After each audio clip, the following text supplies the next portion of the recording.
Now, those that have drank the Kool-Aid, whatever, you guys can burn in hell if you want. That's up to you. But for those that want to know the truth, you know that makes no sense. You know it makes no sense to say that they're equal, but one is lower than angels, one is greater than everybody else. You know, that doesn't make any sense. Anyway, we're gonna get going. Can I step in? Hey, don't run away, Uthman. Don't go nowhere now. Don't. Yeah, it's my turn now. Yeah, I just wanted to touch on something you said a little bit earlier and this a little bit too. Right. So you mentioned how you don't go to the Bible to show that Jesus is a Muslim, but I don't. But you have in many of your videos, and I literally have one. You want me to explain that? What? Let me just explain what happened. Okay, you literally said that even the Bible shows that Jesus is a Muslim, and that because he prayed to the Father. And you said that you prayed to the same God that Jesus prayed because he prayed to his Father. You said that in the video. I did not say that. Yes, you did. Let me explain. I literally have it on my channel. What I said. Go ahead. Do you want me to explain it? Did you ask a question or? Oh no, I just made a statement. So okay. Yeah. So what's your question? So if you're saying that you don't go to the Bible to show that Jesus is a Muslim, why did you go to the Bible or in your earlier videos when you talk to other Christians who are not really that knowledgeable and you quote the Bible, how Jesus prayed prostrating, how he said he's doing the will of the Father to show them that he submitted to God and that he's a Muslim from the Bible? Are you done with your question? Yes. Are you going to interrupt me? I promise I won't. Oh, I appreciate that. Okay. If you ask me why do I believe Jesus is a Muslim, it's not based on the Bible. My belief is based on the Quran. As you know, because we've discussed this many a times, I don't believe the Bible is preserved. I don't believe it's the word of God. I don't believe in the Bible. But if you're a Christian and you believe in the Bible, then I will ask you that even according to your scripture, if it shows Jesus praying to God, according to the Bible, the Father, right? If it shows Jesus saying that the Father is greater than I, if it shows Jesus saying it's not my will but yours, then even according to your belief, according to your understanding, if you're Christian, then it shows that Jesus was worshiping a God above, right? But that's not why I believe it. Do you understand the difference there? Yeah. I believe it. Let me finish. I believe it because I believe in the Quran. I believe in Islam. I don't believe in the Bible. But if you come to me as a Christian and you say you believe in the Bible, then if I show you something in your book that your belief has, then that doesn't mean that I'm using it for my belief. When he asked me the question to prove to me why do I believe Jesus is a Muslim, I'm not going to quote the Bible. Yeah. Although I would say that you as a Christian should see that in the Bible, Jesus did pray to the God above, right? Okay. So I understand what you're saying. You're saying that you don't believe that Jesus is a Muslim based off what the Bible says. You believe it because of what the Quran says. I understand your position. My thing is this, is that when you talk to Christians, you're saying that even according to the Bible, Jesus is a Muslim. And you quoted the verses that you quote. Now here's my question with this, okay? When you quote these verses and you see that Jesus prays to the Father, he submits his will to the Father, he was sent by the Father, he's the Son of the Father, right? My question is this: can you be a Muslim and believe that you are the son of Allah? I do not believe that Jesus believed that God was his father. Okay? When I show those verses, I am not saying that I believe that Jesus said that. My point is that if you believe in the Bible, if you do, then you see in your own Bible things that do not make sense from your Trinity. Because if they're co-equal, how can one be calling the other my God and worshiping the other? According to you, I do not believe Jesus called God Father, right? Now, as I said earlier, there maybe a term of endearment was used as the Father, but I would never think that would be literal, right? In the sense, we have a mufti called Sheikh Ibn Baz, right? We may say Al-Walid, the father, because of his status and knowledge. But none of us would be stupid enough to think he's literally our father. You understand? Yeah. So in that sense, could Aramaic have had that context? Maybe. I don't know, and I don't claim to know. Okay. But I would agree that biblically, there are people called gods. For example, in the Old Testament, when you see the sons of God, and then God being a judge amongst gods, which I think me and you would both agree don't refer to God as being the all-powerful, right? Yeah. So I understand. Like So again, those are linguistic, right? well, it's not. It's But not. It's not I just. never. Oh, go ahead. Sorry. Go ahead. Oh, okay. Go ahead. All right. Yeah. So, like I said, I understand completely your position, and I know that you don't believe the words of Jesus in the Bible. My point is right. My point is this, Uthman, is that when you talk to the Christians, you say that even according to the Bible, it shows that Jesus meets the criteria of being a Muslim based on the Bible. Even though you don't believe in it, you're saying that as a Christian, you have to, since you believe in these words of Jesus show that he's a Muslim, right? But so my question is, based on these words that Jesus says, is the son of the Father, right? He does the will of the Father. Everything that the Father owns also belongs to him. All these kind of things that he says, right? Can you be a Muslim and believe that you are the son of Allah? So, as I just said, I do not believe that son and father here would refer to a biological relationship. We For don't example, okay, good. So, for example, if those terms were used as terms of endearment in the language, I can understand that could be possible, right? But as a Muslim, we clarify that Allah has no children, right? Now, like I said, in linguistics, at times, I can talk to somebody and say, son, come listen to me. But if somebody comes and says that means you have a biological son in this person or you're physically children, then I would say, no. You don't understand what we mean here, right? Now, when I say that look at the aspects of servitude of Jesus to the God above, right? That doesn't mean that those verses in the verbiage that it is used are going to be used by me for my creedal belief. Yeah. Right? Meaning in a sense that if, like for example, in the Bible, Jesus did say the Father is greater than I, right? Yep. Right? So now, as a Trinitarian, when you say they're equal, but Jesus says the Father is greater than I, for me to point out that doesn't make sense, right?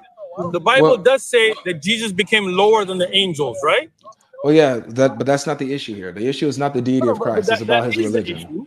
That when I point out that even biblical verses go against the Trinity and show Jesus as a servant of the God above. Now, what words are being used? That's a Trinitarian belief. The Trinitarian belief is that God and Jesus are not equal? In authority, that the Father, that he submits to the Father's authority. So that's not a issue when it comes to Trinitarian belief. And it's not an issue. It's not relevant to when we're asking about what did Jesus believe, and if his belief and his practices followed like under the criteria of being a Muslim, Uthman. Like that's what I'm asking. When you say, let me just say this. Let me say this, please, if I can, please. Go ahead. Okay. So when you say, I appreciate it. So when you say that, like maybe it could have been used in a term of endearment, you don't know, right? You're not giving a statement. You don't know. You're saying it could be. So my question is this, like within Islamic theology, was Allah ever a father in any sense, a term of endearment, metaphorically? Was he ever a father? Once again, if you're talking about Islamic theology, it's based in the Arabic language, right? Sure. These words have meaning. What? Yeah. I mean, yeah, it's Arabic, but it has meaning. It has theology. So again, languages have difference in meanings, right? For example, when in Arabic we say ammu for an uncle, right? You understand what I'm saying? Sure. How we use that in context will differ. In the Arabic language, in context, father has been used for respect. But for you understand what I'm saying? Yeah, but is the word father in Arabic used for Allah? Oh, sorry. Let me explain it to you so you can listen. I mean, I know you don't want the answer now, so no. I'm following you. I didn't mean to cut you off. My bad. Go ahead. Thank you. So, as terms of endearment go, the word father, for example, I gave you, even in Arabic context, can be used for even a scholar, right? Meaning al-walid, they would say, right? Yeah. Al-walid al-umma. For example, Lut alayhi salam was called the father to the daughters of Lot, not literal fathers, right? We would never utilize that for Allah because of the fact that the shirk that had happened clarified that to us. Okay. So in Islamic, in Arabic language, we wouldn't. Okay. But put it again, let me finish. In the earlier nations, right, when they didn't have that fear, could they have used an Aramaic term that would be later translated in Koine Greek, which are your original manuscript, right? I can't speak to that. But I can say that in Islam today, we would never call God our Father because of the fact that the shirk that came out. Okay. Right? Now, having said that, let me finish, because having said that, I'm not saying Jesus used exact those words in my belief. But as a Christian, if you're saying that Jesus submitted, right, then we would say that if he humbled himself and made a servant, right, then that would not make him God. I understand your. Do you understand? I understand your argument. I understand your argument. It doesn't. So I don't agree with it, but I understand your argument. So, but this is what I'm dealing with. Okay. I do not agree with that. That's interesting, though, right? I'll show you. I'll show you in a second. Uthman, let me respond, bro. Uthman, let me respond, please. Because servitude has nothing to do with ontology. That's just to do with role, your status. Like, for example, you serve your. Let me come on, brother. You serve. I'm listening. I just want to understand. Okay, yeah. You serve your boss at work. You're under you. You submit to your boss's authority at work. Yet you guys are both human. So you're equal in nature because you guys are both human. Yet you're great. Your boss is greater than you because he has a higher status than you in the workplace. So having a higher status is not the same as being more valuable or greater ontologically. But I want to not just yet. I wanted to say something to the father thing still, because there's still some things that are not clear that I'm not getting a direct answer on. I feel. So you said that you can refer to like certain scholars or people of I guess high regard with these terms, right? And metaphorically you could do it, right? Linguistically and metaphorically you can do it. Now my question is, see, I know that you don't call Allah Father, but I'm asking, right? But I'm asking, can you identify Allah as a father in a term of respect and endearment, even though you're not using it in a literal sense, but you're using it metaphorically, that he loves you, that he's your caretaker? Can you call Allah a father in that sense? Look, again, I've made this clear, but maybe you're not getting. So I'm going to try one more time. All right. Let me see if you can get it. Right. That one's not being answered respectfully. It is being answered, but maybe you're not listening. But let me try it again. Okay. For example, we say Rabb, Lord, to Allah. Right. Rabb, Lord, can be used for other than Allah. Rabbul Bayt. Right. But that doesn't mean that we consider anybody else like Allah. I understand. Okay? So, as I said, in a linguistic perspective, can be used for somebody out of endearment. Can it be used for Allah? We would never, right? Why would we never? Because of the fact that when people used it for shirk, we took that linguistics even and said, no, we don't want to go there. I know. You understand? Yeah. So Sheikh Uthman. I'm not asking. Please don't interrupt. That in Islam, we would never use the word Ab for Allah. Okay? Right. Having said that, I'm discussing it from an Arabic perspective in our context. Now, when we're talking about the Bible, obviously, the Bible was not in Arabic, and you understand the context of the language of Aramaic was different. But what I'm making very explicitly clear today, we would never use the word Ab for Allah. I know that you would, and I don't mean to interrupt. Yes. So don't tell me I'm not answering. Well, no, because that's not my question, Uthman. My question isn't, would you as a Muslim, my question is not, would you ever use this term for Allah? That's not my question. My question is, can you? I know that you wouldn't, but can you use the word Ab for Allah as a term of endearment? Are you talking about in Arabic or Aramaic? Whatever, yeah, whatever language you speak. It's not whatever, right? The word Ab means father. Listen, the word father has a lot to do with the language you're speaking, right? For example, when you speak to a priest, what do you call him? A Catholic priest. They refer to him as father, yeah.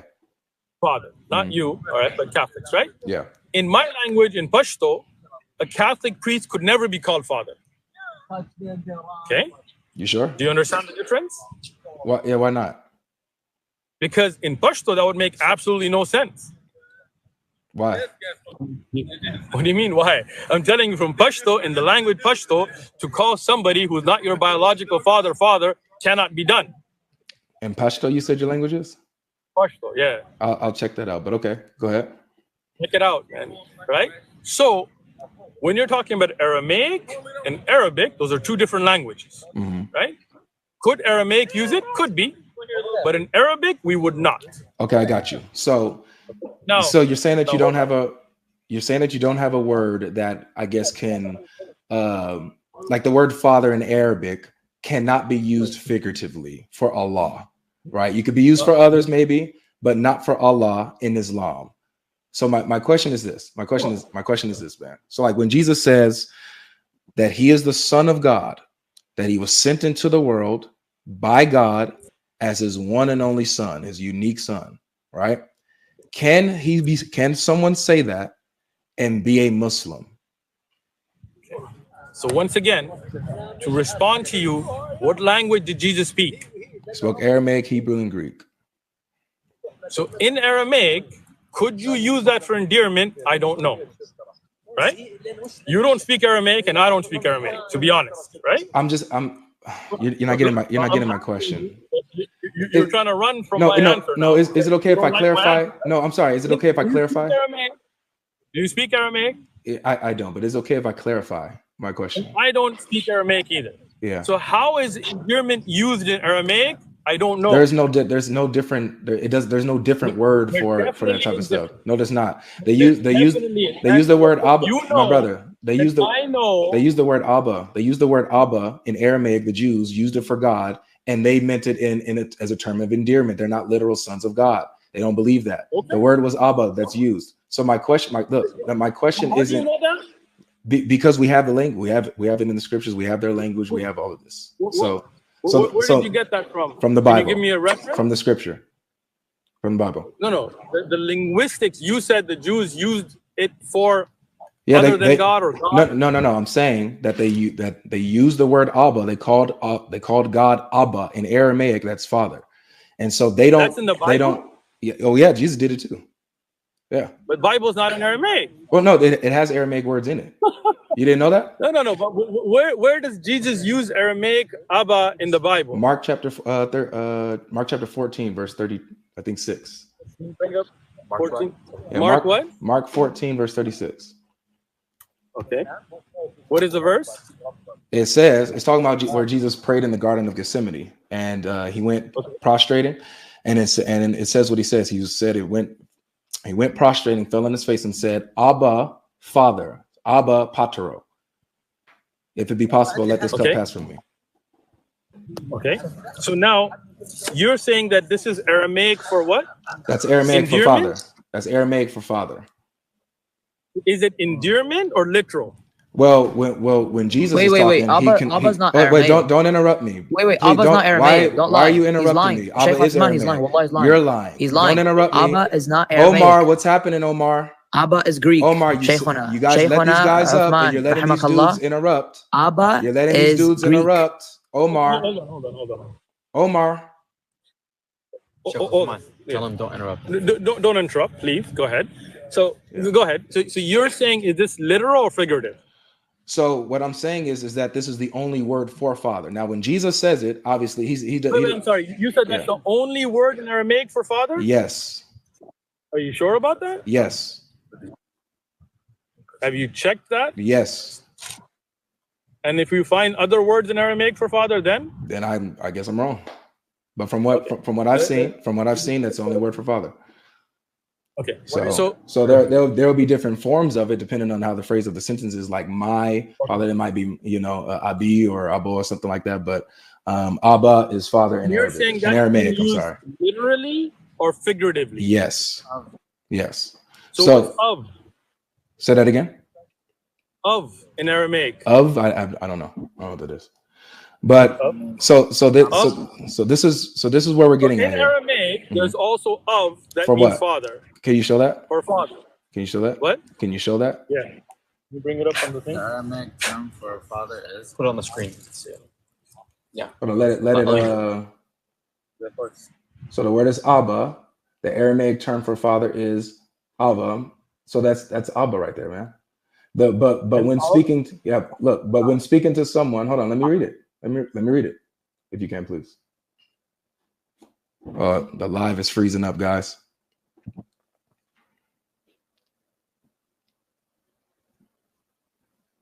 It literally says Abba on the link. I don't know what happened, guys, but the live is frozen. Like, Uthman, you're frozen. I can't even hear you guys. If you guys can hear me.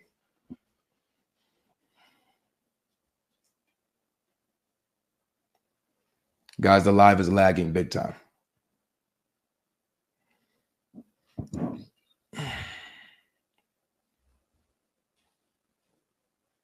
It's possible their phone probably died.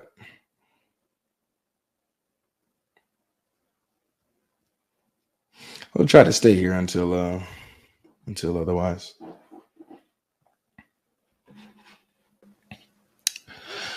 Now, unfortunately, the conversation ended. Uthman's phone died, and therefore the live got distorted and got shut down. So we didn't get to conclude on our discussion, but I thought it was worth me giving a proper conclusion to this.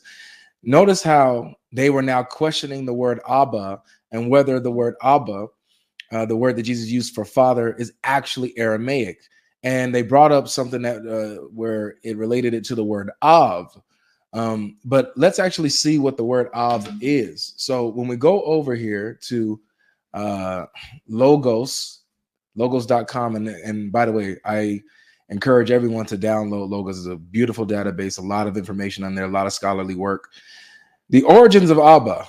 Watch what it says here. It says, of Aramaic origin, all right, seen in Daniel 5:2, verse 11, 13, and 18.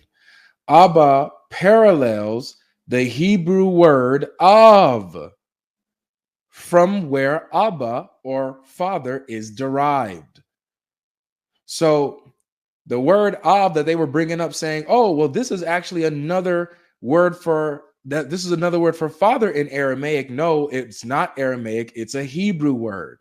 It's not Aramaic. So again, point is that Jesus used the word Abba. Jews used the word Abba. Now, watch this here.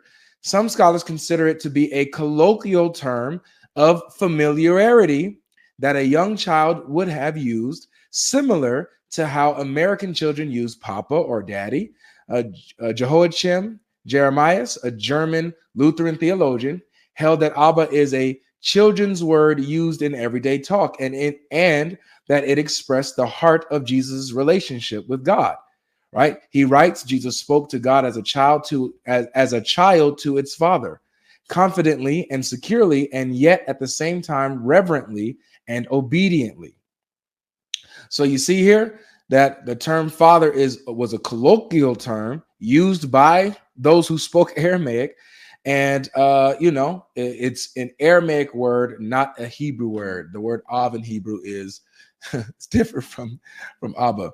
But I want you guys to pay attention to how this went down. Notice Uthman would not answer the question. He kept repeating how we as Muslims would not use the term father for Allah. We can use it for all these other people and yada, yada, yada. We would not use it for Allah. Now, that wasn't my question. My question was, can you as a Muslim refer to Allah as a father, even as a term of endearment, not meaning it literally, but meaning it metaphorically with respect? And he would not answer it. He kept deferring to and sticking his toes down on, we would not do it. He wouldn't answer if can he, because once he said, no, you can't do it as a Muslim, then he would have to admit that according to the Bible, Jesus is not a Muslim, and he's been lying to Christians that he's been talking to for years at his tent. So, unfortunately, we didn't get to finish that conversation, but I hope that you guys enjoyed it. Make sure you guys take notes, and make sure you subscribe. Hit the like button. Also, hit me in the comments section. Let us know if Uthman did answer the question, and what question would you have asked Uthman if you were able to have this conversation with him, or what was the best parts to you? I want to see all your thoughts in the comment section. Peace.